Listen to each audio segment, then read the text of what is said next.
നമസ്കാരം. 4 ദിവസത്തെ സ്റ്റേറ്റ് വിസിറ്റിനായി അമേരിക്കയിലെത്തിയ പ്രധാനമന്ത്രി നരേന്ദ്രമോദിക്ക് ഊഷ്മള വരവേൽപ്പാണ് ഇന്ത്യൻ സമൂഹം ഒരുക്കിയിരിക്കുന്നത്. ഇന്ന് UN ആസ്ഥാനത്തെ അന്താരാഷ്ട്ര യോഗാ ദിനാചരണത്തിന് പ്രധാനമന്ത്രി നേതൃത്വം നൽകുകയാണ്. നാളെയാണ് മോദിക്ക് വൈറ്റ് ഹൌസിൽ ഔദ്യോഗിക സ്വീകരണം. പ്രതിരോധ വ്യാപാര മേഖലകളിലെ പ്രധാന കരാറുകളിൽ ഇരു രാജ്യങ്ങളും ഒപ്പുവെക്കുമെന്നാണ് പ്രതീക്ഷ. ഉഭയകക്ഷി ബന്ധത്തിൽ ഈ സന്ദർശനം കൊണ്ടുവരാൻ പോകുന്ന പ്രാധാന്യം എന്തായിരിക്കും?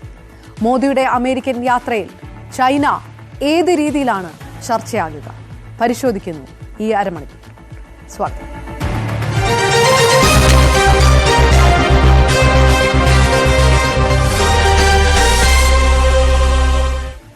വിദേശകാര്യ നിരീക്ഷകരായ റിട്ടയർഡ് കേണൽ S. ഡിന്നി, ഒപ്പം നിർമ്മൽ അബ്രഹാം എന്നിവർ നമുക്കൊപ്പം ഈ ഒരു മണിക്കൂറിൽ ചേരും. ആദ്യം ന്യൂസ് ഡെസ്കിൽ നിന്ന് സരുണെ ജോസ് നമുക്കൊപ്പം ചേരുന്നു. സരുൺ, 2014 ശേഷം നടത്തുന്ന 6ാമത്തെ സന്ദർശനം, പക്ഷേ ഔദ്യോഗികപരമായിട്ടുള്ള ആദ്യ ഒഫീഷ്യൽ വിസിറ്റ്.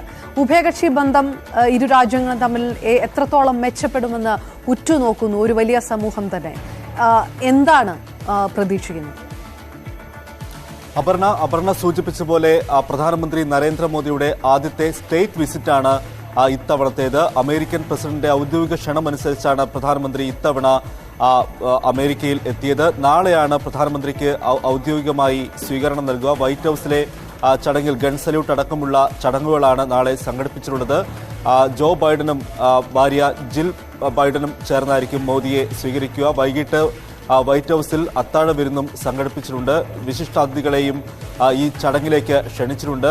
മോദി ബൈഡൻ കൂടിക്കാഴ്ചയാണ് ഏറെ ശ്രദ്ധേയമായി ഇന്ത്യ ഉറ്റുനോക്കുന്ന കാര്യം. ഇതിൽ വിവിധ വിഷയങ്ങൾ ചർച്ചയാകും. അതായത് ഉക്രൈൻ അടക്കമുള്ള വിഷയങ്ങൾ, ചൈന അടക്കമുള്ള വിഷയങ്ങൾ ഇതിൽ ചർച്ചയാകും. പ്രധാനപ്പെട്ട 3 കരാറുകളിൽ ഇന്ത്യയും അമേരിക്കയും ഒപ്പുവെച്ചേക്കുമെന്നാണ് ഇപ്പോൾ മനസ്സിലാക്കാൻ സാധിക്കുന്നത്. ജെറ്റ് നിർമ്മാണ സാങ്കേതികവിദ്യ ഇന്ത്യക്ക് കൈമാറുന്നതിനുള്ള കരാറാണ് അതിൽ ഏറ്റവും പ്രധാനം. വ്യോമയാന മേഖലയിൽ വലിയ വിപ്ലവം സൃഷ്ടിക്കുന്ന കരാറായിരിക്കും ഇതെന്നാണ് വിലയിരുത്തൽ. മറ്റൊന്ന് പ്രിഡേറ്റർ ഡ്രോണുകളുടെ കൈമാറ്റമാണ്. ജനറൽ ആറ്റോമിക്സ് നിർമ്മിച്ച പ്രിഡേറ്റർ ഡ്രോൺ നേരത്തെ അമേരിക്ക ഇറാഖിലും അഫ്ഗാനിസ്ഥാനിലും അതുപോലെ തന്നെ സിറിയയിലുമൊക്കെ ഭീകരരെ ലക്ഷ്യം വെച്ച് ഉപയോഗിച്ച ഡ്രോണാണ്. അത് ഇന്ത്യക്ക് കൈമാറുന്നതിനുള്ള നടപടിക്രമങ്ങളും നടക്കും. പ്രത്യേകിച്ച് ചൈനയൊക്കെ ഇന്ത്യയിൽ കയ്യേറുന്ന ഒരു കയ്യേറ്റ ശ്രമങ്ങൾ നടക്കുന്നൊരു സമയത്ത് ഈ പ്രിഡേറ്റർ ഡ്രോണുകളുടെ ഈ ഇന്ത്യക്ക് കൈമാറുന്നത് ഈ പ്രതിരോധ രംഗത്ത് തന്നെ വലിയ മാറ്റങ്ങൾ ഉണ്ടാക്കുമെന്നാണ് പ്രതീക്ഷിക്കപ്പെടുന്നത്. മറ്റൊന്ന് ഈ സെമി കണ്ടക്ടറുമായുള്ള പ്രധാനപ്പെട്ട കരാറാണ്. US കമ്പനിയായ മൈക്രോണുമായി ഇന്ത്യ ഈ കരാറിൽ ഒപ്പിട്ടേക്കും എന്നാണ് സൂചന. ഇങ്ങനെ വിവിധ വിഷയങ്ങൾ, ബഹിരാകാശ രംഗത്തെ വിഷയങ്ങളായാൽ പോലും അതുപോലെ തന്നെ മറ്റ് AI സാങ്കേതികവിദ്യ ഇതുപോലുള്ള വിഷയങ്ങളിലൊക്കെയും പ്രധാനമന്ത്രി വിവിധ അമേരിക്കൻ കമ്പനി മേധാവിമാരുമായി ചർച്ച നടത്തുന്നുണ്ട്. ബൈഡൻ മോദി ഉച്ചകോടിയിൽ ഈ ഉഭയകക്ഷി ചർച്ചയിൽ പ്രധാനപ്പെട്ട 3 കരാറുകളിൽ ഒപ്പിടാനാണ് സാധ്യതയെന്നാണ് ഇപ്പോൾ കരുതുന്നത്. അതോടൊപ്പം തന്നെ സ്റ്റേറ്റ് വിസിറ്റ് എന്ന ഒരു പ്രത്യേകത കൂടി, ഒരു രാജ്യം ആദരിച്ച് അദ്ദേഹത്തെ ക്ഷണിച്ചുകൊണ്ട് പോകുന്ന ഒരു ചടങ്ങ് കൂടി ഇതിനൊപ്പം നടക്കുന്നു. ആ രീതിയിലുള്ള ഒരു സന്ദർശനം അത് എത്രത്തോളം പ്രാധാന്യം അർഹിക്കുന്നു എന്നുകൂടിയാകുന്നു നയതന്ത്രപരമായിട്ട്? സരു, അപർണ, ഈ അമേരിക്കയിൽ മറ്റു രാജ്യങ്ങളുടെ രാഷ്ട്രതലവന്മാർ അല്ലെങ്കിൽ ഭരണാധികാരികൾ എത്തുന്നത് പ്രധാനമായും ആ സന്ദർശനം പല കാറ്റഗറികളായി തിരിച്ചിട്ടുണ്ട്. അതിൽ ഒന്നാമത്തേതാണ് സ്റ്റേറ്റ് വിസിറ്റ് എന്ന് പറയുന്നത്. അതിനുശേഷം ഉള്ള പല സന്ദർശനത്തിന്റെ കാറ്റഗറികൾ official visit, working official visit, state of guest, അതുപോലെ തന്നെ പ്രൈവറ്റ് വിസിറ്റ് എന്നീ കാറ്റഗറികളിലാണ്. ഒരു രാഷ്ട്ര തലവൻ അല്ലെങ്കിൽ ഭരണാധികാരിക്ക് അമേരിക്കൻ പ്രസിഡന്റും നൽകുന്ന ഏറ്റവും ആദരവും ബഹുമാനവും കലർന്ന ക്ഷണമാണ് ഈ സ്റ്റേറ്റ് വിസിറ്റ് എന്നുകൊണ്ട് ഉദ്ദേശിക്കുന്നത്. പ്രധാനമന്ത്രി നരേന്ദ്രമോദി ഇത്തരത്തിൽ ആദ്യ സന്ദർശനമാണ്, ആദ്യത്തെ സ്റ്റേറ്റ് വിസിറ്റാണ് അമേരിക്കയിൽ നടത്തുന്നത്. നേരത്തെ സൂചിപ്പിച്ച പോലെ വൈറ്റ് ഹൌസിൽ നാളെ പ്രധാനമന്ത്രിക്ക് ഔദ്യോഗിക സ്വീകരണം നൽകും. ഈ പല ചടങ്ങുകളും ഈ വൈറ്റ് ഹൌസിലെ സ്വീകരണത്തിന്റെ ഭാഗമായിട്ട് ഉണ്ട്. ഇതിനുശേഷം അമേരിക്കൻ കോൺഗ്രസിനെ പ്രധാനമന്ത്രി നരേന്ദ്രമോദി അഭിസംബോധന ചെയ്യും. ഇത് 2ാം തവണയാണ് സെനറ്റിനെയും അതുപോലെ തന്നെ ജനപ്രതിനിധി സഭയെയും സംയുക്തമായി പ്രധാനമന്ത്രി അഭിസംബോധന ചെയ്യുന്നത്. ഇത്തരത്തിൽ ഈ സംയുക്ത സഭയെ 2ാം തവണ അഭിസംബോധന ചെയ്യുന്ന ആദ്യത്തെ ഇന്ത്യൻ നേതാവായി മാറുകയാണ് പ്രധാനമന്ത്രി നരേന്ദ്രമോദി എന്നതുകൂടി ശ്രദ്ധേയമാണ്. ഏതായാലും ഇത്തരത്തിൽ പല ചടങ്ങുകളും ഈ ഒരു സന്ദർശനത്തിന്റെ ഭാഗമാണ്. ഈ അമേരിക്കൻ പ്രസിഡന്റ് ഒരു വർഷത്തിൽ ഈ ഒരു വിദേശ രാഷ്ട്രത്തലവനെ മാത്രമേ അദ്ദേഹത്തിന്റെ ഈ ഒരു വർഷത്തെ കാലയളവിൽ ക്ഷണിക്കാൻ കഴിയൂ എന്നാണ് ഒരു അവിടെ നിലനിന്നു പോരുന്ന ഒരു കീഴ്വഴക്കം. അതിത്തവണ പ്രധാനമന്ത്രി നരേന്ദ്രമോദിയാണ്. ബൈഡന്റെ കാലയളവിൽ മുമ്പ് ഫ്രഞ്ച് പ്രസിഡന്റ് എമ്മാനുവൽ മാക്രോണിനെയും അതുപോലെ തന്നെ സൗത്ത് കൊറിയയുടെ പ്രസിഡന്റിനെയുമാണ് ഇതുപോലെ സ്റ്റേറ്റ് വിസിറ്റിനായി അമേരിക്കയിലേക്ക് ക്ഷണിച്ചിട്ടുള്ളത്. ഇത് ബൈഡന്റെ കാലത്ത് മൂന്നാമത്തെ രാഷ്ട്ര നേതാവാണ് നരേന്ദ്രമോദി. അതിനാൽ തന്നെയും പ്രത്യേകിച്ച് ചൈനയൊക്കെ അമേരിക്കയുടെ പൊതുശത്രു എന്ന നിലയിൽ നിൽക്കുമ്പോൾ ഇന്ത്യ തന്ത്രപരമായ ഒരു പങ്കാളിയായിട്ടാണ് അമേരിക്ക കാണുന്നത്. നേരത്തെ പാകിസ്ഥാൻ അമേരിക്കയുടെ ഓൾ വെതർ ഫ്രണ്ട് എന്നൊക്കെ അറിയപ്പെടുന്ന ഒരു രാഷ്ട്രമായിരുന്നു പാകിസ്ഥാൻ. പ്രത്യേകിച്ച് ഈ അഫ്ഗാനിസ്ഥാൻ ദൗത്യമൊക്കെ കഴിഞ്ഞ് അമേരിക്ക പോകുമ്പോൾ ഈ പാകിസ്ഥാൻ പിന്നിൽ നിന്ന് കുത്തിയെന്ന ഒരു വിലയിരുത്തൽ അമേരിക്കൻ സൈന്യത്തിന് തന്നെ ഉണ്ടായിരുന്നു. ഈ ഒരു ഘട്ടത്തിൽ പാകിസ്ഥാനുള്ള സാമ്പത്തിക സഹായവും അതുപോലെ തന്നെ അമേരിക്ക വർഷങ്ങളായി നൽകിപ്പോന്ന ഈ സൈനിക സഹായവും ഒക്കെ നേരത്തെ തന്നെ ഡൊണാൾഡ് ട്രംപിന്റെ കാലത്ത് തന്നെ നിർത്തലാക്കിയതാണ്. ഈ ദക്ഷിണേഷ്യയിൽ അമേരിക്കയുടെ ഏറ്റവും വലിയ പങ്കാളിയായാണ് ഇപ്പോൾ ഇന്ത്യയെ അമേരിക്ക പരിഗണിക്കുന്നത്. ആ ഒരു തലത്തിൽ ഈ സന്ദർശനം ഏറെ പ്രാധാന്യം അറിയിക്കുന്ന ഒന്നുകൂടിയാണ്. അമേരിക്കയിൽ ആകട്ടെ ബൈഡൻ ആകട്ടെ അമേരിക്കൻ പ്രസിഡന്റ് തെരഞ്ഞെടുപ്പ് വരാനിരിക്കുകയാണ്. നേരത്തെ കഴിഞ്ഞ തവണത്തെ തെരഞ്ഞെടുപ്പിൽ ഇന്ത്യൻ സമൂഹം അവിടുത്തെ ഏറ്റവും വലിയ മൈഗ്രൻസിലെ രണ്ടാമത്തെ വലിയ വിഭാഗമാണ് അമേരിക്കയിൽ ഇന്ത്യൻ സമൂഹം. 74% പേരും ഡെമോക്രാറ്റുകളെ പിന്തുണയ്ക്കുന്ന സമൂഹമായിട്ടാണ് ഇന്ത്യൻ സമൂഹത്തെ അമേരിക്കയിൽ കരുതിപ്പോകുന്നത്. ആ ഒരു പശ്ചാത്തലത്തിൽ ഈ ബൈഡനും അതുപോലെ തന്നെ ഈ ഡെമോക്രാറ്റിക് പാർട്ടിക്കും മോദിയുടെ സന്ദർശനം വളരെ തീർച്ചയായും സരുൺ, അമേരിക്കയെ സംബന്ധിച്ചിടത്തോളം അത് എത്രത്തോളം പ്രാധാന്യം അർഹിക്കുന്നു എന്നത് മറ്റൊരു ചോദ്യം കൂടിയായി ബാക്കി നിൽക്കുന്നു. മോദിയുടെ അമേരിക്കൻ സന്ദർശനവുമായി ബന്ധപ്പെട്ട് കേണൽ എസ് ഡിന്നിയൊപ്പം നിർമ്മല എബ്രഹാം എന്നിവരും നമുക്കൊപ്പം ഈ മണിക്കൂറിൽ ചേരുന്നു. ആദ്യം കേണൽ, ഉഭയകക്ഷി ബന്ധത്തിൽ ഉറ്റുനോക്കാനുള്ളത് അമേരിക്കയ്ക്കും അതോടൊപ്പം തന്നെ ഇന്ത്യയെ സംബന്ധിച്ചിടത്തോളവും എത്ര പ്രാധാന്യം അർഹിക്കുന്നു ഈ ഒരു സന്ദർശനം, പ്രത്യേകിച്ച് ഒരു ആദ്യ ഒഫീഷ്യൽ വിസിറ്റ് എന്ന രീതിയിൽ നരേന്ദ്രമോദി അമേരിക്കയിലെത്തുന്നു? തീർച്ചയായിട്ടും മാം, നമ്മൾ മനസ്സിലാക്കാനുള്ള ഇത് വെറും ഒരു ഇന്ത്യ US റിലേഷൻസ് മാത്രമായിട്ട് നമുക്കിതിനെ കാണാൻ പറ്റത്തില്ല ഇന്നത്തെ സാഹചര്യം വെച്ച് നോക്കുമ്പോൾ. അതുകൊണ്ട് തന്നെ ഇന്ത്യയിൽ നിന്നും മാത്രമല്ല US നിന്നും മാത്രമല്ല ഇത് ലോകം മൊത്തം ശ്രദ്ധിക്കുന്ന വളരെ ഗൗരവത്തോടെ കാണുന്ന ഒരു വിസിറ്റാണ്. കാരണം നമുക്കറിയാം ഇന്ത്യ എന്ന് വെച്ച് കഴിഞ്ഞാൽ ഇന്ന് ലോകത്തെ ഏറ്റവും പോപ്പുലേഷൻ ഉള്ള ഒരു കൺട്രി. ഇക്കോണമിയിൽ നമ്മൾ 5ാം സ്ഥാനത്താണ്, വളരെ വേഗം തന്നെ 3ാം സ്ഥാനത്തിലേക്ക് കുതിക്കുന്ന ഒരു രാജ്യം. സൈനികപരമായിട്ട് നോക്കിക്കഴിഞ്ഞാൽ നമ്മളെ സൈനികം ശേഷി നമുക്കറിയാം. അതുപോലെ തന്നെ നമ്മുടെ ജിയോ സ്ട്രാറ്റജിക് ലൊക്കേഷൻ ഇന്ന് ഇൻഡോ പസഫിക്കിൽ ഏറ്റവും കൂടുതൽ ഇമ്പോർട്ടന്റ് ആയിട്ടുള്ള ഒരു രാജ്യം അതുണ്ടെങ്കിൽ അത് ഭാരതമാണ്. അപ്പൊ അങ്ങനെ ഒരു രാജ്യമായിട്ട് ഏറ്റവും പഴക്കമുള്ള ഒരു ഡെമോക്രസി, ഏറ്റവും എക്കോണമിക്കലി സൂപ്പർ പവർ ആയിട്ടുള്ള, മിലിറ്ററിലി സൂപ്പർ പവർ ആയിട്ടുള്ള ഒരു രാജ്യം അവർ തമ്മിൽ വരുമ്പോൾ മറ്റ് പല രാജ്യങ്ങളിലും അത് നോക്കും, അത് എങ്ങനെയാണ് ഈ റിലേഷൻ മുന്നോട്ട് പോകുന്നത്. കാരണം ഇന്ന് നമുക്കറിയാം ഇപ്പൊ യൂറോപ്പിലും റഷ്യയും യുക്രൈൻ തമ്മിൽ യുദ്ധമൊക്കെ നടക്കുന്ന ഒരു സാഹചര്യമാണ്. അപ്പോൾ ലോകത്തെ എല്ലായിടത്തും ഈ ക്രൈസിസും മറ്റു കാര്യങ്ങളൊക്കെ നടക്കുന്ന ഒരു സാഹചര്യത്തിൽ അടുത്ത പ്രശ്നം വരാൻ പോകുന്നത് ഇൻഡോ പസഫിക്കിലാണ് എന്ന് എല്ലാവർക്കും അറിയാം. അതായത് ചൈനയാണ് എലിഫന്റ് ഇൻ ദ റൂം എന്ന് പറയുന്ന പോലെ എല്ലാവർക്കും അറിയാം ചൈനയാണ് പ്രശ്നമെന്ന്. അപ്പൊ ചൈനയുമായിട്ട് ഇന്ത്യക്കും പ്രശ്നമുണ്ട്, US-നും പ്രശ്നമുണ്ട്, ജപ്പാനിനും പ്രശ്നമുണ്ട്, ഓസ്ട്രേലിയനും പ്രശ്നം, മറ്റു പല രാജ്യങ്ങൾക്കും പ്രശ്നമുണ്ട്. അങ്ങനെ ഒരു പ്രശ്നം മുൻപിൽ കണ്ടുകൊണ്ട് ഈ 2 രാജ്യങ്ങൾ ഒരുമിച്ച് വരുമ്പോൾ തീർച്ചയായിട്ടും ലോകം മൊത്തം ശ്രദ്ധിക്കുന്ന ഒരു വിസിറ്റായിട്ട് തന്നെ അതിനെ നമ്മൾ കാണണം. കാരണം 2 ജനാധിപത്യമായിട്ടുള്ള ഒരു രാജ്യം കൂടെയാണ്. അതായത് ഇതിനകത്ത് വേറെ അങ്ങനത്തെ ഒരു പ്രത്യേക രീതിയിലുള്ള ഒരു ഫോം ഓഫ് ഗവർണൻസ് അല്ല ഇവിടെ ഉള്ളത്. അപ്പൊ ഇതെല്ലാം കൊണ്ട് വെച്ചിട്ടാണ് പ്രൈം മിനിസ്റ്റർ മോദിയുടെ ആദ്യത്തെ സ്റ്റേറ്റ് വിസിറ്റ് ആയിട്ട് പോകുന്നത്. അവിടെയാണ് ഈ 2 കാര്യങ്ങൾ നമ്മൾ മനസ്സിലാവും. ഒന്ന്, ഈ സിംബോളിസം. ഒരു സ്റ്റേറ്റ് വിസിറ്റ് എന്ന് പറഞ്ഞാൽ ഏറ്റവും highest form of diplomatic friendship ഉള്ള ഒരു കൺട്രിക്ക് മാത്രമാണ്. നേരത്തെ അങ്ങനെ റിപ്പോർട്ടർ പറഞ്ഞ പോലെ ഇതിനു മുൻപ് പ്രസിഡന്റ് ജോ ബൈഡന്റെ സമയത്ത് സൗത്ത് കൊറിയയും ആൻഡ് ഫ്രാൻസും മാത്രമാണ് വന്നിട്ടുള്ളത്.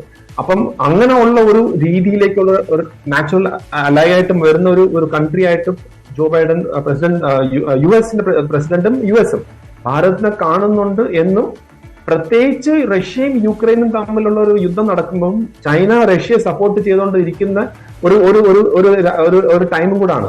അപ്പൊ ആ ഒരു സമയത്താണ് ഇന്ത്യ ഇങ്ങനെ ഒരു വിസിറ്റ് അവിടെ പോകുന്നത്, പ്രൈം മിനിസ്റ്റർ മോദി പോകുന്നത്. അതുപോലെ തന്നെ വളരെ പ്രസക്തമായിട്ടുള്ള ഒരു ഒബ്സർവേഷൻ, പ്രസിഡന്റ് ബൈഡൻ ഈ ഇന്ന് ഒരു ചൈനയുടെ അല്ലെങ്കിൽ പ്രസിഡന്റ് ഷീ ജിൻപിങ്ങിന്റെ എതിരായിട്ടുള്ള ഒരു statement prime minister Modi US ഉള്ളപ്പോൾ തന്നെ പറയുന്നുണ്ട്. അപ്പൊ ഇതൊക്കെ ചെറിയ ചെറിയ ഇൻഡിക്കേഷൻസ് ആണെങ്കിൽ തന്നെ സിംബോളിക് ആയിട്ട് ഇതിന് വലിയ ഒരു മീനിങ് ഉണ്ട്. സബ്സ്റ്റൻസിൽ വരെയാണെങ്കിൽ ഇതിന്റെ ഈ ഒരു വിസിറ്റിന്റെ സബ്സ്റ്റൻസിൽ വരെയാണെങ്കിൽ തീർച്ചയായിട്ടും അത് ഇന്ത്യ-US ഡിഫൻസ് ഡീൽസ് ആണ്. അവിടെ നേരത്തെയും മുൻപും ഇതുപോലെ ഇന്ത്യയും US തമ്മിലുള്ള ഡിഫൻസ് ഡീൽസ് നടന്നിട്ടുണ്ട്. അതിനകത്ത് ഇന്ത്യക്ക് ആവശ്യമുള്ള എന്തെങ്കിലും എക്യുപ്മെന്റ് ആണെങ്കിൽ അത് US തരുന്ന ഒരു രീതിയാണ് നമ്മൾ കണ്ടിട്ടുള്ളത്. അതിൽ നിന്ന് വ്യത്യസ്തമായിട്ട് നമ്മൾ ഇപ്രാവശ്യം നമ്മൾ കാണാൻ പോകുന്നത് എന്ന് പലരും വിചാരിക്കുന്നത്, എനിക്ക് തോന്നുന്നത് നടക്കുകയും ചെയ്യുന്നത് ടെക്നോളജി ട്രാൻസ്ഫറിലൂടെ ഒരു കാര്യം കൂടെ നമ്മൾ മുൻപിലോട്ട് വരുന്നത്. അതായത് ജെറ്റ് എഞ്ചിൻ ഇന്ത്യയിൽ നിർമ്മിക്കാൻ GE414 എന്ന് പറയുന്ന ജെറ്റ് എഞ്ചിൻ US തരാൻ സമ്മതമാണ് എന്നുള്ള ഒരു ഏകദേശം എല്ലാവരും സമ്മതിച്ചെന്നുള്ള രീതിയിലാണ് അത് വരുന്നത്. അങ്ങനെ വരുമ്പോൾ തീർച്ചയായിട്ടും കേണൽ ലിസ്ഡിനി, ആ ഡിഫൻസുമായി ബന്ധപ്പെട്ട് കൂടുതൽ ഇതിലേക്ക് ഇന്ത്യ കൂടി കടക്കുമോ എന്നുള്ളൊരു ചോദ്യമൊക്കെയുണ്ട്. അതിന് മുൻപ് ഓരോ ഘട്ടമായിട്ട് പരിശോധിച്ചാൽ നേരത്തെ പറഞ്ഞ പോലെ ഇൻഡോ പസഫിക് റീജിയനുമായിട്ട് ബന്ധപ്പെട്ട വിഷയം, ആ മേഖലയിൽ ചൈനയുടെ അധിനിവേശം കൂടുമ്പോൾ അത് എത്രത്തോളം വരുതിയിലാക്കാൻ ഒരു നിയന്ത്രണത്തിലെടുക്കുന്ന ഒരു നിലപാടിലേക്ക് ഇന്ത്യയും അമേരിക്കയും കടക്കുമോ എന്നൊരു ചോദ്യം കൂടിയുണ്ട്. ഞാൻ നിർമ്മൽ എബ്രഹാമിലേക്ക് കൂടി വരാം ഈ വിഷയത്തിൽ തന്നെ ഒരു ചെറിയ ഇടവേളയ്ക്ക് ശേഷം. ശ്രീ നിർമ്മൽ എബ്രഹാം, ഇൻഡോ പസഫിക് മേഖലയുമായിട്ട് ബന്ധപ്പെട്ട് ഒരു നിർണായകമായിട്ടുള്ള ഒരു നിലപാടിലേക്ക് ഇന്ത്യയും അമേരിക്കയും ഒരുപോലെ കടക്കുക, അതല്ലെങ്കിൽ ചൈന ആ മേഖലയിൽ ശക്തമാക്കുന്ന സ്വാധീനം കുറയ്ക്കുന്നതിന് വേണ്ടിയിട്ടുള്ള സംയുക്തമായിട്ടൊരു നീക്കങ്ങളിലേക്ക് കടക്കുക, അങ്ങനെ കൂടി ഈ സന്ദർശനത്തിന് ഒരു പ്രാധാന്യം കൽപ്പിക്കണോ? അത് ഏത് രീതിയിലായിരിക്കും ചൈനയുടെ അഗ്രഷൻ മോദി ഈ വിഷയത്തിനകത്ത് ഉന്നയിക്കുക? ഈ സന്ദർശനത്തിൽ മോദി അത് പറയും എന്ന് നേരത്തെ തന്നെ വിലയിരുത്തലുകളും പരാമർശങ്ങളും എല്ലാം ഉണ്ട്. അത് എത്രത്തോളം എത്ര ശക്തമായിട്ടാണ് ഉറ്റുനോക്കേണ്ടത്? അത് വളരെ റെലവെന്റ് ആണ്. കാരണം ഇന്ത്യയും US-ഉമായിട്ട് കഴിഞ്ഞ വർഷം തന്നെ ക്വാഡ് മീറ്റിംഗ് നടന്ന സമയത്ത് മുന്നോട്ട് വെച്ചൊരു ആശയമാണ് ഐസെറ്റ് എന്ന് പറയുന്നത്. ഐസെറ്റ് എന്ന് പറഞ്ഞ initiative four critical and emerging technologies. അതിൽ 6 കാര്യങ്ങൾ പോയിന്റ് ഔട്ട് ചെയ്തിട്ടുണ്ട്. ഒന്ന് AI, ആർട്ടിഫിഷ്യൽ ഇന്റലിജൻസ്, പിന്നെ ക്വാണ്ടം കമ്പ്യൂട്ടിംഗ്, സ്പേസ്, അതുപോലെ സെമി കണ്ടക്ടർ ടെക്നോളജി, പിന്നെ നെക്സ്റ്റ് ജെൻ ടെലികോം, ബയോടെക്നോളജി. ഈ 6 കാര്യങ്ങൾ അതിൻ്റെ അകത്ത് പറഞ്ഞിട്ടുണ്ട്. പിന്നെ അത് 2 എക്സാമ്പിൾ പറയാം ഈ റീജിയനിൽ എങ്ങനെ ബാധിക്കുന്നുണ്ട്. ഇപ്പം സെമി കണ്ടക്ടേഴ്സിന്റെ കേസ് നമുക്കറിയാം. കോവിഡ് വന്ന സമയത്ത് ഒത്തിരി ആളുകൾ സ്ട്രഗിൾ ചെയ്തു. മൊബൈൽ ഫോണുകളായിക്കോട്ടെ, കാർ മാനുഫാക്ചറിങ് ആയിക്കോട്ടെ, ഒക്കെ പുറകോട്ട് പോയി. എന്തുകൊണ്ടാണ്? കാരണം ചൈനയും തൈവാൻ, പ്രത്യേകിച്ച് 50% സെമി കണ്ടക്ടർ മാനുഫാക്ചറിങ് നടക്കുന്നത് തൈവാനിലാണ്, കുറച്ച് ചൈനയിലാണ്. ചൈനയും തൈവാനുമായിട്ട് ഇഷ്യൂസ് നടക്കുന്നുണ്ട്. നാളെ നമ്മളെല്ലാവരും ഭയക്കുന്ന പോലെ എന്തെങ്കിലും ഒരു ഇഷ്യൂ ചൈനയും തൈവാനും തമ്മിൽ നടക്കുകയോ തൈവാനെ ചൈന സ്വന്തമാക്കുകയോ ചെയ്തു കഴിഞ്ഞാൽ ഇന്ത്യ ആരെ ഡിപ്പെൻഡ് ചെയ്യും സെമി കണ്ടക്ടറിന് വേണ്ടി? ഇന്ത്യ മാത്രമല്ല, ലോകം ആരെ ഡിപ്പെൻഡ് ചെയ്യും സെമി കണ്ടക്ടറിന് വേണ്ടി? അങ്ങനെ സ്ട്രാറ്റജിക് ഇഷ്യൂ ഉണ്ട്. 2, ആർട്ടിഫിഷ്യൽ ഇന്റലിജൻസ്. ചൈനയെ നമുക്കറിയാം, ഇന്നിപ്പോൾ കാണുന്ന AI-യുടെ ഗ്രോത്തിന് സമാനമായ ഗ്രോത്ത് 4-5 വർഷം മുന്നേ തന്നെ ചൈനയിൽ പല ഏരിയാസിലും അവർ എടുത്തിട്ടുള്ളത്, ഇംപ്ലിമെന്റ് ചെയ്തിട്ടുണ്ട്. സോ ഇന്ത്യയെ സംബന്ധിച്ചിടത്തോളം അവിടെയൊക്കെ പിന്നിൽ കിടക്കുകയാണ്. അതുപോലെ തന്നെ ഡിഫൻസിന്റെ കേസിലാണെങ്കിൽ ഇന്ത്യക്ക് ഇപ്പം മറ്റൊരു അബദ്ധം പറ്റിയെന്നാണ് പറയുക. ഇപ്പൊ ഈ ഒരു റീജിയനിന്റെ കാര്യത്തിൽ നിന്ന് മാറ്റി സംസാരിക്കുകയാണെന്നുണ്ടെങ്കിൽ റഷ്യ-യുക്രൈൻ വാർ സംഭവിച്ച സമയത്ത് അമേരിക്കയെ സംബന്ധിച്ചിടത്തോളം സംഭവിച്ചതെന്ന് വെച്ചാൽ എക്കണോമിക്കലി അവരെ അത് വീക്കൺ ചെയ്തു. കാരണം ഒരുപാട് എയ്ഡ് കൊടുക്കുന്നുണ്ട് അവര് യുക്രൈന് വേണ്ടി. അതുകൊണ്ട് അവരെ വീക്കൺ ചെയ്തു. ഇന്ത്യയെ സംബന്ധിച്ചിടത്തോളം റഷ്യ പ്രോമിസ് ചെയ്യുന്ന, നമുക്കറിയാം ഇന്ത്യ വലിയ രീതിയിൽ റഷ്യയെ ഡിപ്പെൻഡ് ചെയ്യുന്നതാണ് ഈ ഡിഫൻസ് മിലിറ്ററി എക്യുപ്മെന്റിനൊക്കെ വേണ്ടി ഒത്തിരി രീതിയിൽ റഷ്യയെ ഡിപ്പെൻഡ് ചെയ്യുന്നതാണ്. അപ്പൊ അതുകൊണ്ട് അവിടുന്ന് ഡിലേ വന്നിട്ടുണ്ട്. ഇന്ത്യയെ സംബന്ധിച്ചിടത്തോളം കിട്ടാനായിട്ട് ഡിലേ വന്നിട്ടുണ്ട്. അതുകൊണ്ട് 2 രീതിയിൽ ഇന്ത്യക്കും ഗുണമാണ്, US-നും ഗുണമാണ്. ഇന്ത്യയുടെ ഗുണം എന്താണെന്ന് ചോദിച്ചു കഴിഞ്ഞാൽ ഇത്തരത്തിലുള്ള ഡിഫൻസ് എക്യുപ്മെന്റ്സും മിലിറ്ററി എക്യുപ്മെന്റ്സും ഒക്കെ ഈ സമയത്ത് അഡ്വാൻസ് ആയിട്ട് നേടിയെടുക്കുക എന്നുള്ളതാണ് ഒരു ഗുണം. അമേരിക്കയെ സംബന്ധിച്ചിടത്തോളം എക്കണോമിക് ഡിക്ലൈനിലാണ്. 32 ട്രില്യൺ ആണ് അവരുടെ നാഷണൽ ഡെറ്റ് എന്ന് പറയുന്നത്. സോ ആ സമയത്ത് സഹായിക്കാൻ കേപ്പബിൾ ആയിട്ടുള്ള വലിയ രാജ്യങ്ങളിൽ ആരാണുള്ളത്? ഇപ്പൊ നോക്കിക്കഴിഞ്ഞാൽ ഇന്ത്യയേ ഉള്ളൂ. GDP ഗ്രോത്തിൽ വലിയ രാജ്യങ്ങൾ GDP ഗ്രോത്ത് നോക്കുകയാണെന്നുണ്ടെങ്കിൽ കോവിഡിന് ശേഷം ഇന്ത്യ മാത്രമേ ഉള്ളൂ അത്ര ഉയർന്നു നിൽക്കുന്നതല്ല, അത്രയും കേപ്പബിൾ ആയിട്ടുള്ളൂ, വിശ്വസിക്കാൻ പറ്റുന്ന ഒരാൾ. അതുകൊണ്ടാണ് ഇന്ത്യക്ക് ഇത് തരുന്നത്. അത് എന്തുകൊണ്ടാണ് ഞാൻ അങ്ങനെ ചിന്തിക്കാൻ കാരണം എന്ന് വെച്ച് കഴിഞ്ഞാൽ കാർഗിൽ വാറിന്റെ സമയത്ത്, ഡെല്ലി സാറും അറിയാം, കാർഗിൽ വാറിന്റെ സമയത്ത് GPS നാവിഗേഷൻ സിസ്റ്റത്തെ കുറിച്ച് ചോദിച്ചപ്പോൾ പോയി പണി നോക്കാൻ പറഞ്ഞ രാജ്യമാണ് അമേരിക്ക. ആ അമേരിക്ക എന്ന് ഇങ്ങോട്ട് ഇത്രയധികം ടെക്നോളജി ഓഫർ ചെയ്യണമെങ്കിൽ അതിന് പിന്നിൽ തീർച്ചയായിട്ടും സ്ട്രാറ്റജി ഉണ്ട് എന്നുള്ള യാതൊരു സംശയമില്ല. തീർച്ചയായും. അതായത് സാമ്പത്തികമായിട്ട് ഞാൻ കേണൽ ഡിനിയിലേക്ക് സാമ്പത്തികമായിട്ട് പ്രതിരോധപരമായിട്ടൊക്കെ അമേരിക്കയെ സംബന്ധിച്ചിടത്തോളം ചൈന ഒരു വലിയ വെല്ലുവിളിയായി മാറിയിരിക്കുന്ന ഒരു സാഹചര്യം കൂടിയുണ്ട്. അപ്പോൾ ഇന്ത്യയെ അമേരിക്കൻ ബന്ധം എത്രത്തോളം ഉറ്റുനോക്കുന്നത് എന്നത് പോലെ തന്നെ അമേരിക്കയ്ക്കും ഏഷ്യയിൽ നിന്ന് ഒരു പ്രധാനപ്പെട്ട ഒരു രാജ്യത്തിന്റെ സഹകരണം കൂടെ നിർത്തുക, ചൈന വലിയ വെല്ലുവിളിയായി മാറുന്ന സമയത്ത് അങ്ങനെ അമേരിക്കയെ സംബന്ധിച്ചിടത്തോളവും ഈ സന്ദർശനം ഇന്ത്യയുമായിട്ടുള്ള നയതന്ത്ര ബന്ധം കൂടുതൽ മെച്ചപ്പെടുത്തുന്നത്, കൂടുതൽ പ്രാധാന്യം അർഹിക്കുന്ന ഒന്നുകൂടി മാറുന്നു. അങ്ങനെ ഒരു വശം കൂടി ഇതിനകത്ത് ഉണ്ടാകുന്നുണ്ട് അല്ലേ? തീർച്ചയായിട്ടും. ആക്ച്വലി ശ്രീ നിർമ്മൽ പറഞ്ഞ പോലെ വളരെ നമ്മൾ ആ ഒരു കണക്കിന് നമ്മൾ ലക്കിയാണ് ഈ ഒരു ചേഞ്ച് നമ്മുടെ മുൻപിൽ നമ്മൾ കാണുന്നത്. അതായത് GPS തന്നിട്ട് അതിനകത്ത് കോർഡിനേറ്റ് മാറ്റിയ അമേരിക്കയിൽ നിന്ന് ഇന്ന് ജെറ്റ് എഞ്ചിൻ നിങ്ങൾക്ക് ഓഫർ ചെയ്യാണ്. ടെക്നോളജിയുടെ കൂടെ നിങ്ങൾ എടുത്തോളൂ, നിങ്ങൾ അത് അവിടെ പ്രൊഡ്യൂസ് ചെയ്തോളൂ, നിങ്ങൾ എന്നിട്ട് വിൽക്കണമെങ്കിൽ നിങ്ങൾക്ക് ചെയ്യാം എന്നുള്ള ആ മാറ്റം നമ്മുടെ മുന്നിൽ തന്നെ കാണാൻ പറ്റുന്നത് എനിക്ക് തോന്നുന്നു തീർച്ചയായിട്ടും ദൈവത്തിന്റെ ഒരു അനുഗ്രഹം. അതാണ് ജിയോ സ്ട്രാറ്റജിയുടെ ഒരു മാറ്റം, അല്ലെങ്കിൽ ഭാരതത്തിന്റെ മാറ്റം എന്ന് വേണമെങ്കിൽ നമുക്ക് പറയാം. ഇന്ന് ഈ രണ്ട് റിലേഷൻസ് നോക്കിക്കഴിഞ്ഞു, അതായത് ഇന്ത്യ ആൻഡ് US, എനിക്ക് തോന്നുന്നു ഇന്ന് നേരത്തെ നിർമ്മല അതിനെ കുറിച്ച് പറഞ്ഞു, ഇന്ന് US-നാണ് ഭാരതത്തിന് കൂടുതൽ ആവശ്യം. നമുക്ക് ആവശ്യമില്ല എന്നല്ല പറയാം, നമുക്ക് തീർച്ചയായിട്ടും ആവശ്യമുണ്ട്. പക്ഷെ ഇന്ന് US-നാണ് കൂടുതൽ ആവശ്യം. അത് സാമ്പത്തികമായിട്ടുള്ള കാര്യം അദ്ദേഹം ഓൾറെഡി പരാമർശിച്ചു കഴിഞ്ഞു.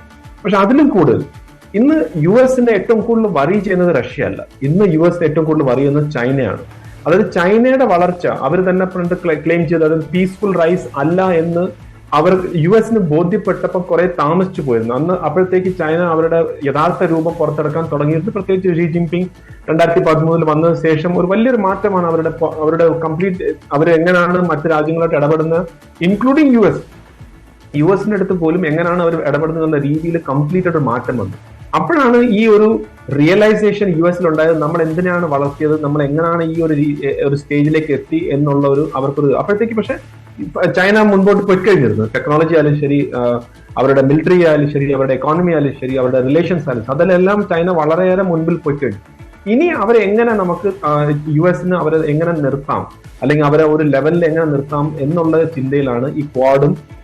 അവിടെയാണ് ഇന്ത്യയുടെ ഏറ്റവും സുപ്രധാനമായിട്ടുള്ള ഒരു റോള് US കാണുന്നതും തീർച്ചയായിട്ടും ഇന്ത്യക്കുള്ളതും ഞാനും വിശ്വസിക്കുന്നു. കാരണം പലതാണ്. ഒന്ന്, നമ്മുടെ ജിയോഗ്രഫിക്കൽ ലൊക്കേഷൻ തന്നെയാണ്. നേരത്തെ പറഞ്ഞ ഇൻഡോ പസഫിക്കിൽ ഇന്ത്യക്ക് വളരെ സ്ട്രാറ്റജിക് ആയിട്ടുള്ള ഒരു ലൊക്കേഷനാണ്. ഇന്ത്യയുടെ മാപ്പ് നോക്കിക്കഴിഞ്ഞാൽ ആ ഇന്ത്യയുടെ പെനിൻസുലർ എന്ന് പറയുന്ന അത് ഇന്ത്യൻ ഓഷ്യൻ പസഫിക് ഏരിയയിൽ വളരെ നല്ല രീതിയിൽ ഡോമിനേറ്റ് ചെയ്യാൻ പറ്റുന്ന ഒരു ജിയോഗ്രഫിക്കൽ ലൊക്കേഷനാണ്. അതിലൂടെ നമ്മുടെ നേവിയും നമ്മുടെ എയർഫോഴ്സിനും അത്രമാത്രം ശക്തിയും കേപ്പബിലിറ്റി ഉണ്ട്. ഇന്ന് ഇപ്പൊ തന്നെ ഒരു 10 ദിവസത്തിനുള്ളിലാണ് 2 എക്സസൈസ് നടന്നിട്ടുള്ളത്. ഒന്ന്, നമ്മുടെ 2 എയർക്രാഫ്റ്റ് കാരിയർ ഒരുമിച്ച്, ഭാരതത്തിന്റെ 2 എയർക്രാഫ്റ്റ് കാരിയർ ഒരുമിച്ച് എക്സസൈസ് നടത്തുന്ന ഒരു രംഗം നമ്മൾ കണ്ടു. അതേപോലെ തന്നെ ഇന്ത്യയുടെ എയർഫോഴ്സ് ഏകദേശം 7 മണിക്കൂറോളം ഫ്ലൈ ചെയ്ത് ഏകദേശം 5000-ന് മുകളിൽ കിലോമീറ്റേഴ്സ് നോൺ സ്റ്റോപ്പ് ആയിട്ട്, അതായത് മിഡ്-എയറിൽ റിഫ്യൂൽ ചെയ്ത് അങ്ങനെയുള്ള ഒരു എക്സസൈസും കൂടെ ഇന്ത്യൻ എയർഫോഴ്സ് കാണിച്ചു. അതായത് എവിടെ നിന്ന് ടേക്ക് ഓഫ് ചെയ്താലും മലക്ക സ്ട്രീറ്റ്സ് ആയാലും ശരി, ഇപ്പുറത്ത് ആഫ്രിക്കൻ ഈ ഏരിയയിലായാലും ശരി, പോയി സ്ട്രൈക്ക് ചെയ്തിട്ട് തിരിച്ചു വരാനുള്ള ശേഷി ഇന്ന് ഭാരതത്തിനുണ്ട്, ഭാരതത്തിന്റെ എയർഫോഴ്സിനുണ്ട്. അപ്പൊ ഇതെല്ലാം US-ഉം കണ്ടുകൊണ്ടിരിക്കുകയാണ്. അപ്പൊ അങ്ങനെ ആകുമ്പോൾ തീർച്ചയായിട്ടും നാളെ ചൈനയുമായിട്ടൊരു പ്രശ്നം വരുമെന്ന് തന്നെയാണ് അവരുടെ തിങ്ക് ടാങ്ക്സും അവരുടെ സ്ട്രാറ്റജിക് ആയിട്ടുള്ള ആളുകൾ ഇപ്പോഴും വിലയിരുത്തുന്നത്. അതായത് നാളെ US-ന് ഏറ്റവും കൂടുതൽ വെല്ലുവിളി വരാൻ പോകുന്ന ചൈനയിൽ നിന്നാണ്. അങ്ങനെ വരികയാണെങ്കിൽ ഭാരതം US-ന്റെ കൂടെ നിൽക്കണം.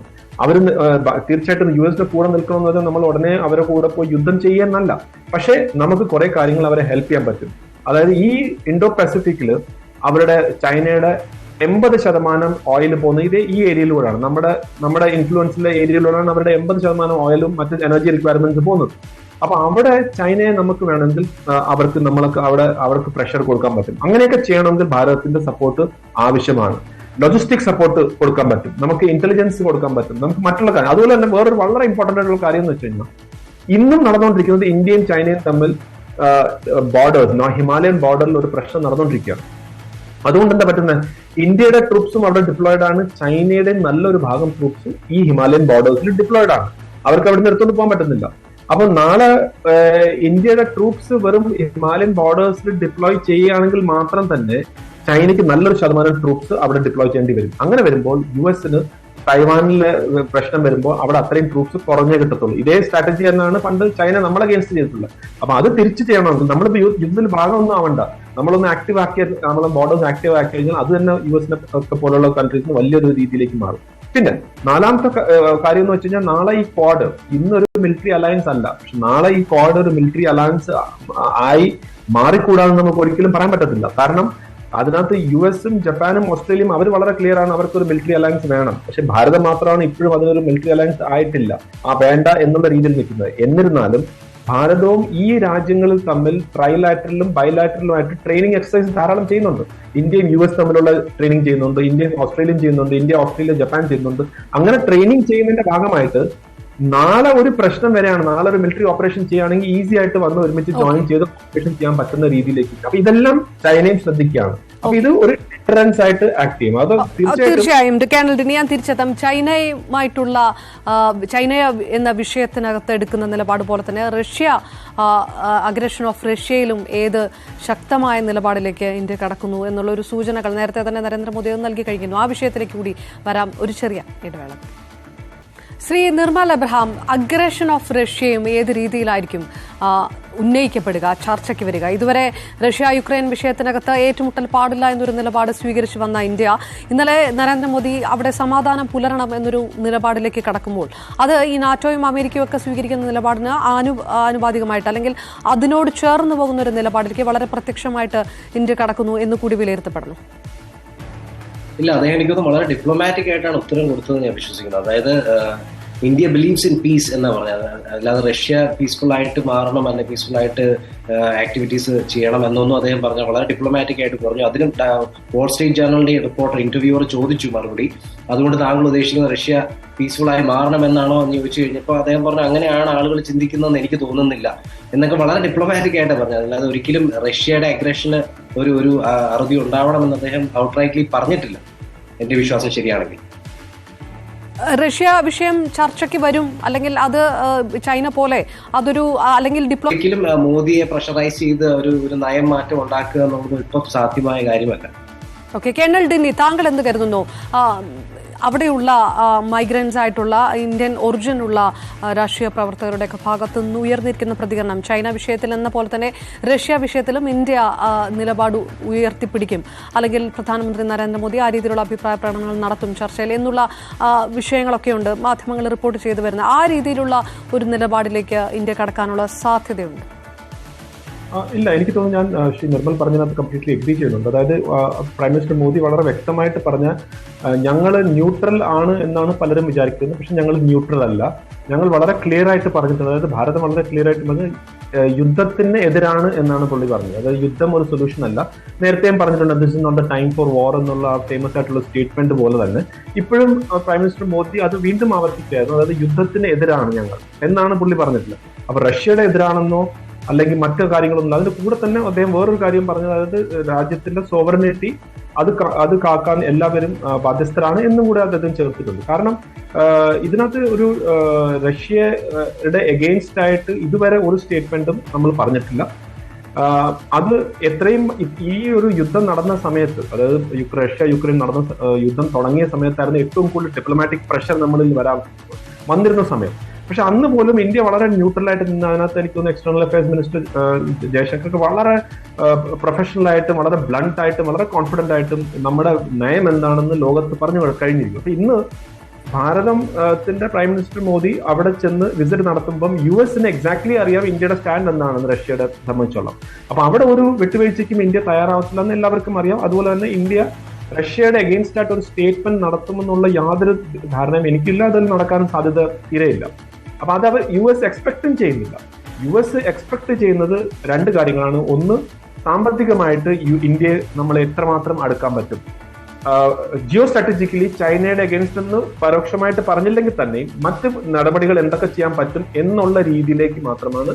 റഷ്യ വിഷയം ചിലപ്പം ചർച്ചയിൽ വരും. തീർച്ചയായിട്ടും രണ്ട് ലോകരാജ്യങ്ങളിൽ ഇത്രയും വലിയ ഇമ്പോർട്ടന്റ് രാജ്യങ്ങൾ തലവന്മാർ വരുമ്പോൾ ചർച്ച ഡെഫിനറ്റ്ലി ആവും. പക്ഷെ അവിടെയും എനിക്ക് തോന്നുന്നു ഇന്ത്യയുടെ സ്റ്റാൻഡ് നേരത്തെ പറഞ്ഞ പോലെ തന്നെ അത് തന്നെ ആവർത്തിക്കാനാണ് സാധ്യത.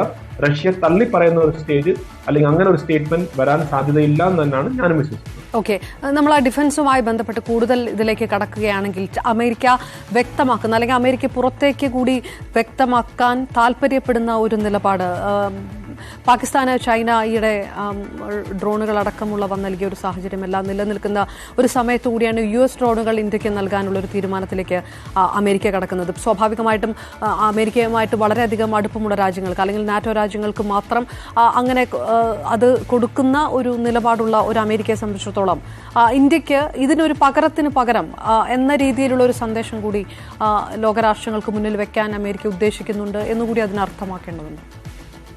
എൻ്റെ ഒരു പേഴ്സണൽ അഭിപ്രായത്തിൽ അങ്ങനെ അല്ല. ബിക്കോസ് ഇന്ന് ഇന്ത്യയും US-ന്റെ റിലേഷൻ ഞാൻ നേരത്തെ പറഞ്ഞ പോലെ ഇതൊരു വേറെ ലെവലിലാണ് നമ്മുടെ ഇന്ത്യയും US-ന്റെ റിലേഷൻ കാണാനുള്ളത്. അപ്പം തീർച്ചയായിട്ടും പണ്ട് ഒരു 30 വർഷം മുമ്പൊക്കെ ആയിരുന്നെങ്കിൽ പാകിസ്ഥാൻ എന്ത് കൊടുത്തു, അപ്പം പാകിസ്ഥാൻ എന്ത് ചെയ്തു, അപ്പൊ അതിനൊരു കൗണ്ടറായിട്ട് ഇന്ത്യക്ക് ചെയ്യാം എന്നൊക്കെ ഉള്ള രീതിയിലേക്കുള്ള ഒരു ചർച്ച പോവായി. പക്ഷെ ഇന്ന് അങ്ങനല്ല. ഇന്ന് ഇന്ത്യയുടെ സ്ട്രാറ്റജിക് റിക്വയർമെന്റ്സ് എന്താണോ അതിന് US റെഡിയാണ്. അവർ ഇൻഫാക്ട് F-16 പോലത്തെ ഫൈറ്റർ പ്ലെയിൻസ് പോലും നമുക്കറിയാം എയർ ഷോ ഒക്കെ നടന്ന സമയത്ത് അവരുടെ ലേറ്റസ്റ്റ് എയർക്രാഫ്റ്റ് പോലും തരാൻ തയ്യാറായിട്ട് നിൽക്കുകയാണ് ഇപ്പം US. അതിന് കാരണം നേരത്തെ ശ്രീ നിർമ്മല പറഞ്ഞ പോലെ നമ്മൾ നല്ലൊരു ബയറാണ്. നമ്മളിൽ ആവശ്യത്തിനുള്ള ഇന്ന് സാമ്പത്തികമുണ്ട്, അത് വാങ്ങിക്കാനും അതുപോലെ തന്നെ അതിന്റെ ആവശ്യവും നമുക്കുണ്ട്. അപ്പൊ തീർച്ചയായിട്ടും അങ്ങനെ ഒരു മാർക്കറ്റുള്ള ഒരു ഇന്ത്യയെ അവർ ആ രീതിയിലാണ് കാണുന്നത്. പക്ഷെ അതിന്റെ കൂടെ തന്നെ അവരുടെ സ്ട്രാറ്റജിക് ഇൻട്രസ്റ്റ് ആണ് ചൈനയെ ഒതുക്കി അല്ലെങ്കിൽ ചൈനയെ ഒരു പരിധി വരെ ഒരു മിലിറ്ററി കൗണ്ടർ ചെയ്യാൻ വേണ്ടി ഒരു ശക്തി അവർക്ക് ആവശ്യമാണ്. ആ ശക്തിയെ കൂടുതൽ രീതിയിൽ ഒരു കാപ്പബിലിറ്റി കൊടുക്കാൻ വേണ്ടിയുള്ള ശ്രമം തീർച്ചയായിട്ടും നടത്തും. അപ്പൊ അതിനുവേണ്ടി കാപ്പബിലിറ്റി ബിൽഡിങ്ങിന്റെ ഭാഗമായിട്ട് ഭാരതത്തിന് കുറച്ചുകൂടെ കാര്യങ്ങൾ കൊടുക്കാം. ഫോർ എക്സാമ്പിൾ ഇന്റലിജൻസും സർവൈലൻസിനും വേണ്ടി അവരുടെയും കൂടെ ആവശ്യമാണ് ഇന്തോ പസഫിക്കിൽ എന്താ നടക്കുന്നതെന്ന് അറിയാൻ വേണ്ടി. അപ്പൊ അതിനു വേണ്ടിയുള്ള കാര്യങ്ങളും അവർ ചെയ്യാൻ തയ്യാറായിരിക്കും. ഞാൻ നേരത്തെ പറഞ്ഞ പോലെ ജെറ്റ് എൻജിൻസിന്റെ തയ്യാറാണ്. ഡ്രോൺസിന്റെ അത് വളരെ നേരത്തെ ഈ ഡ്രോൺസ് ഓൾറെഡി നമ്മളെ ഉണ്ട്, പക്ഷെ അതിന്റെ ഇത്രയും ലാർജ് നമ്പർ ഓഫ് ഡ്രോൺസ് അവർ തരാൻ തയ്യാറാണ്. ഞാൻ മനസ്സിലാക്കിയിട്ടുള്ളത് ഈ ഡ്രോൺസ് കൂടുതലും ആവശ്യപ്പെട്ടത് നേവിയാണ്. അപ്പൊ നമ്മൾ മനസ്സിലാക്കണം, അപ്പൊ നേവി ആവശ്യപ്പെട്ടുണ്ടെങ്കിൽ അത് ആരുടെ അഗേൻസ്റ്റ് ആണ് യൂസ് ചെയ്യാനുള്ള സാധ്യത. അപ്പൊ അങ്ങനെയൊക്കെ ഉള്ള കാര്യങ്ങൾ നമ്മൾ മനസ്സിലാക്കേണ്ടുള്ളത് തീർച്ചയായിട്ടും it is not India, Pakistan അല്ലെങ്കിൽ ചൈന മാത്രമല്ല. അവരുടെ ലക്ഷ്യം ഇന്തോ പസഫിക്കിൽ US ചൈനയെ കൗണ്ടർ ചെയ്യാൻ വേണ്ടി ഭാരതത്തിന്റെ കപ്പബിലിറ്റി ഡെവലപ്മെന്റും ഭാരതത്തിന് ആവശ്യമുള്ള മിലിറ്ററി എക്യുപ്മെന്റ് തരാൻ ഇന്ന് അവർ തയ്യാറാണ്. അതിനുവേണ്ടി അവർക്കും ലാഭമാണ്, അവരുടെ മിലിറ്ററി ഇൻഡസ്ട്രിക്കും ലാഭം എന്നുള്ള രീതിയിൽ അവർ കാണുന്നതുകൊണ്ട് മാത്രമാണ് അവർ ഇതിന് മുന്നോട്ട് വരുന്നത്. ഓക്കെ, ശ്രീ നിർമ്മല അബ്രഹാം, വ്യവസായപരമായിട്ട് ഇന്ത്യ ഉറ്റുനോക്കുന്നത്, ഇലോൺ മസ്ക് സന്ദർശിക്കുന്നു മോദി എന്നറിയുന്നു. അപ്പോൾ ടെസ്ലയുമായി ബന്ധപ്പെട്ട് കൂടുതൽ കമ്പനികൾ ഇന്ത്യയിലേക്ക് കൊണ്ടുവരാനുള്ള താല്പര്യമൊക്കെ മസ്ക് നേരത്തെ തന്നെ പ്രകടമാക്കിയ ഒരു സാഹചര്യം നിലനിൽക്കുന്നുണ്ട്. അങ്ങനെ വ്യവസായപരമായിട്ട് സാമ്പത്തികപരമായിട്ട് കൂടി ഉറ്റുനോക്കപ്പെടുന്നത് എന്തായിരിക്കും? ഇലോൺ മസ്കിനെ മീറ്റ് ചെയ്യും. അതോടൊപ്പം തന്നെ മൈക്രോസോഫ്റ്റ്, ഗൂഗിൾ, ആപ്പിൾ, ഫെഡെക്സ് ഈ തുടങ്ങിയ കമ്പനികളെ എല്ലാം തന്നെ അതിന്റെ തലപ്പത്തിരിക്കുന്ന ആളുകളെ മീറ്റ് ചെയ്യും. ടെസ്ലയുടെ കേസിൽ സ്പെസിഫിക്കലി പറയുകയാണെന്നുണ്ടെങ്കിൽ ടെസ്ല ഇന്ത്യയിൽ വന്നു കഴിഞ്ഞാൽ നമ്മുടെ EV അജണ്ടയ്ക്ക് ഒരു വലിയൊരു ബൂസ്റ്റ് ആയിരിക്കും. കാരണം നേരത്തെ വരാതിരുന്നതിന്റെ കാരണം അത് ഇലോൺ മസ്കും പറഞ്ഞു, ഞങ്ങൾക്ക് ഇന്ത്യയിൽ വരണമെങ്കിലും മോദിയുടെ താല്പര്യം ഇന്ത്യ ഫസ്റ്റ് എന്നുള്ളൊരു സ്ട്രാറ്റജിയാണ്, അതുകൊണ്ട് തന്നെ അവിടെ വന്ന് പ്രൊഡ്യൂസ് ചെയ്യണം എന്നാണ് അദ്ദേഹം പറയുന്നത്.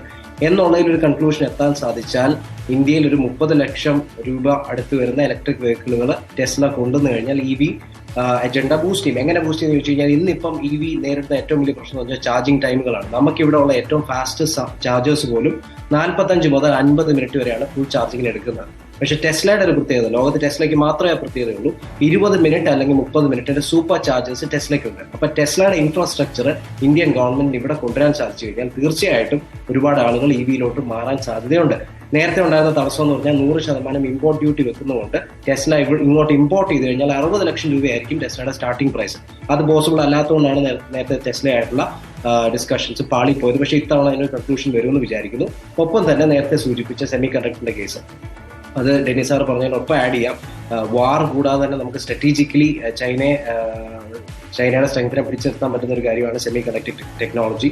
അത് നമുക്ക് സ്വന്തമാക്കാൻ സാധിച്ചു കഴിഞ്ഞാൽ ഒരുപാട് രാജ്യങ്ങൾ നമ്മളെ ഡിപ്പെൻഡ് ചെയ്യുന്ന ഒരു സ്റ്റേജിൽ എത്തിച്ചു കഴിഞ്ഞു കഴിഞ്ഞാൽ ചൈനയെ അത് വീക്കൺ ചെയ്യും. സോ അങ്ങനെയുള്ള കാര്യങ്ങളിലൊക്കെ ഇന്ത്യ തീർച്ചയായിട്ടും ഈ സമയത്ത് ക്യാപിറ്റലൈസ് ചെയ്യും എന്ന് തന്നെയാണ് ഞാൻ വിശ്വസിക്കുന്നത്. ഓക്കെ, ശ്രീ കേണൽ ഡെന്നി, കൂടുതൽ വ്യവസായ പ്രമുഖരെ കണ്ടുകൊണ്ടുള്ള അതായത് സ്വാഭാവികമായിട്ടും സ്പേസ് ടെക്നോളജി, ഇൻഡസ്ട്രി, IT മുതലായ എല്ലാ വിഷയങ്ങളും അഡ്രസ്സ് ചെയ്യപ്പെട്ടുകൊണ്ടുള്ള ആ മേഖലയിലുള്ളവരെ എല്ലാവരെയും നേരിട്ട് കണ്ടുകൊണ്ടുള്ള ഒരു സന്ദർശനം കൂടി വ്യവസായപരമായിട്ട് ഉറ്റുനോക്കേണ്ടത് വലിയ പ്രതീക്ഷകളാണ്. തീർച്ചയായിട്ടും അതിനകത്ത് നമ്മൾ നേരത്തെ പറഞ്ഞത് മൾട്ടി പ്രോങ്ഡ് അപ്രോച്ചാണ് പ്രൈം മിനിസ്റ്റർ മോദിയുടെ ഈ ഒരു വിസിറ്റ് എന്ന് പറയുന്നത്. അതായത് ഡിഫൻസ് ഡീൽസ് ഒരു സ്ഥലത്ത്, ഇൻഡസ്ട്രി ഹെഡ്സ് വേറെ സ്ഥലത്ത്, നമ്മളവിടെ അക്കാഡമിക്കും മറ്റ് ഇൻഫ്ലുവൻസേഴ്സ് ആയിട്ടുള്ള ഇതുണ്ട്. ഇന്ത്യൻ ഡയസ്പൊറയിൽ മീറ്റിംഗ് നടക്കുന്നുണ്ട്, അവരുടെ വലിയ രീതിയിലുള്ള ഇന്ററാക്ഷൻ നടക്കുന്നുണ്ട്. പിന്നെ സ്റ്റേറ്റ് ലെവലിലായിട്ടുള്ള ബയലാറ്ററൽ ആയിട്ടുള്ള ഡിപ്ലോമാറ്റിക് റിലേഷൻ. അപ്പം അതുകൊണ്ട് അതിനകത്ത് ഏറ്റവും ഒരു ഇമ്പോർട്ടന്റ് ആയിട്ടുള്ള ഒരു ഘടകം തന്നെയാണ് ഇൻഡസ്ട്രിയിൽ ഹെഡ്സിനെ കാണുന്നത്. അപ്പൊ അതിന്റെ ഒരു ഉദാഹരണം മാത്രമാണ് നമ്മൾ ഇന്ന് ഇലോൺ മസ്കിന്റെ ആ ഒരു ഫേമസ് ആയിട്ട് അദ്ദേഹം എടുത്തു പറഞ്ഞത്, അതായത് I M A fan of Modi എന്നുള്ള രീതിയിലേക്കും അദ്ദേഹം ഒരു സൂചന തന്നത്. ശ്രീ നിർമ്മൽ പറഞ്ഞ പോലെ നെക്സ്റ്റ് ഇയർ ഒരു സാധ്യത, അതായത് ഈ ഇവരുടെ ഈ ഒരു രീതിയിലേക്കുള്ള ഒരു മാറ്റം വരെയാണെങ്കിൽ അവർ തീർച്ചയായിട്ടും ഇന്ത്യയിൽ വന്ന് പ്രൊഡ്യൂസ് ചെയ്യാനുള്ള ഒരു സാധ്യത പുള്ളി പറഞ്ഞു. പുള്ളി ഓപ്പൺ ആയിട്ട് പറഞ്ഞില്ല, പക്ഷെ ഹി സെഡ് ആയിട്ട് അതൊരു പോസിറ്റീവ് ആയിട്ടുള്ള രീതിയിലേക്കാണ് മാറുന്നത്. അപ്പൊ അങ്ങനെ മാറിക്കഴിഞ്ഞാൽ വലിയ സാധ്യതയാണ് എനിക്ക് തോന്നിയത്. നോട്ട് ഓൺലി ദിസ്, ബയോടെക്നോളജി ആയാലും ശരി, ആർട്ടിഫിഷ്യൽ ഇന്റലിജൻസ് ആയാലും ശരി, സെമി കണ്ടക്ടർ നേരത്തെ പറഞ്ഞു കഴിഞ്ഞു. അപ്പൊ പല പല മേഖലകളുള്ള ടെലികോം ഇൻഡസ്ട്രി ആയാലും ശരി. അപ്പൊ ഇങ്ങനെയൊക്കെ ഉള്ള ഇൻഡസ്ട്രീസിൽ പ്രൈം മിനിസ്റ്റർ മോദിയുടെ ഒരു, അല്ലെങ്കിൽ ഇന്ത്യൻ ഗവൺമെന്റിന്റെ ഒരു സ്ട്രാറ്റജി എന്ന് പറഞ്ഞാൽ അവർ ഇന്ത്യയിൽ നിർമ്മിച്ച് മേക്ക് ഇൻ ഇന്ത്യ എന്നുള്ള പ്രോജക്റ്റിലേക്കാണ്. അതായത് നിങ്ങൾ ഇവിടെ വന്ന് നിർമ്മിച്ച് ഇവിടെ വന്ന് ഫാക്ടറി സെറ്റപ്പ് ചെയ്യുക, അപ്പൊ അതിലൂടെ ഇവിടുത്തെ ആളുകൾക്കും ജോലി കിട്ടും എന്നുള്ള രീതിയിൽ, മാർക്കറ്റ് ഇവിടെ ഉണ്ട് എന്നുള്ള രീതിയിലേക്കുള്ള ആയതുകൊണ്ട് മാത്രമാണ് ഇത്രയും നാള് കുറച്ചൊക്കെ കമ്പനീസ് വരാൻ കുറച്ചൊരു മടി കാണിച്ചു. അത് ഐ തിങ്ക് എലോൺ മസ്ക് പറയുകയും ചെയ്തിരുന്നു.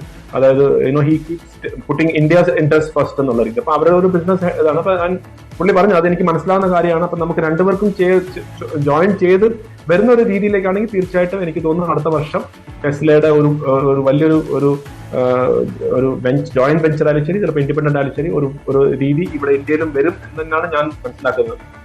ഓക്കെ, നിർമ്മൽ എബ്രഹാം, നമ്മൾ ഈ പറയുമ്പോൾ നമ്മൾ ഈ സന്ദർശനത്തിന് പ്രാധാന്യം അമേരിക്ക കൊടുത്തിരിക്കുന്ന ഒരു പ്രാധാന്യം കൂടിയാണല്ലോ തുടക്കം മുതലേ ചർച്ച ചെയ്തു വരുന്നത്. വാൾസ്ട്രീറ്റ് ജേണൽ അടക്കമുള്ളവർ അങ്ങനെ ഒരു മൂന്നാം ലോക രാഷ്ട്ര തലവന്മാർ സന്ദർശനം നടത്തുമ്പോൾ അങ്ങനെ ഒരു മാധ്യമങ്ങൾ അഭിമുഖം എടുക്കുക, ആ രീതിയിലേക്ക് കിടക്കുന്നത് അത്ര സ്വാഭാവികമായിട്ടുള്ള ഒരു കാര്യം കൂടിയല്ല. അതോ ഒരു വശത്ത്, അതോടൊപ്പം തന്നെ നരേന്ദ്രമോദി വിദേശ മാധ്യമങ്ങൾക്ക് അഭിമുഖം കൊടുക്കുന്നതും അത്രയ്ക്ക് യൂഷ്വൽ ആയിട്ടുള്ള ഒരു വിഷയമല്ല. അപ്പോൾ ഇത് രണ്ടും ഉണ്ടായിരിക്കുന്നു. അതെല്ലാം നൽകുന്ന ചില സന്ദേശങ്ങളുണ്ടല്ലോ ഇതിനകത്ത്. അതിൻ്റെ അത് രണ്ട് വശമുണ്ട്. ഇപ്പം മീഡിയ തന്നെ രണ്ട് വശങ്ങളുണ്ട്. ഇപ്പൊ ഹഫിംഗ്ടൺ പോസ്റ്റ് ആണെങ്കിൽ ഇന്ത്യ മോദി വരുന്നതിനോടനുബന്ധിച്ച് ഒത്തിരി ക്രിറ്റിസിസവും അവിടെ ബാനറുകൾ തൂക്കിയ ആളുകളുണ്ടെന്നൊക്കെ പറയുന്നുണ്ട്.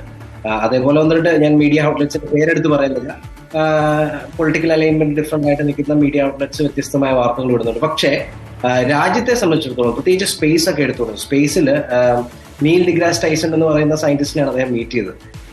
നീൽ ഡിഗ്രാസ് ടൈസൺ എന്ന് പറയുന്ന സെൻട്രൽ ലെഫ്റ്റ് അല്ലെങ്കിൽ ലെഫ്റ്റ് വിങ് പൊളിറ്റിക്കൽ ഐഡിയോളജി ഉള്ള ഒരു വ്യക്തിയാണ്. അദ്ദേഹം പോലും നരേന്ദ്രമോദിയെ പുകഴ്ത്തി പറഞ്ഞു കേട്ടപ്പോഴത്തേക്ക് അത്ഭുതം തോന്നിപ്പോയി. അപ്പൊ ഇതിന് പിന്നിലെ തീർച്ചയായിട്ടും അമേരിക്കയുടെ ഒരു ആവശ്യമാണ് ഇതെന്നുള്ളതിന്റെ ഒരു സൂചന തന്നെയാണ് ഇത്തരത്തിലുള്ള കാര്യങ്ങൾ തരുന്നത്. ഒന്ന്. രണ്ട്, നേരത്തെ റിപ്പോർട്ടർ സൂചിപ്പിച്ച പോലെ തന്നെ ബൈഡൻ വന്നതിന് ശേഷം ഇത് മൂന്നാമതാണ് ഒരു സ്റ്റേറ്റ് ഹെഡിനെ വിളിച്ചു വരുത്തി ഇങ്ങനെ ഒരു കൊടുക്കുന്നത്. മാത്രമല്ല US കോൺഗ്രസിൽ എന്റെ അറിവ് ശരിയാണെന്നുണ്ടെങ്കിൽ രണ്ടാം തവണ സംസാരിക്കുന്ന ഏക വ്യക്തിയാണെന്ന് ഞാൻ വിശ്വസിക്കുന്നു.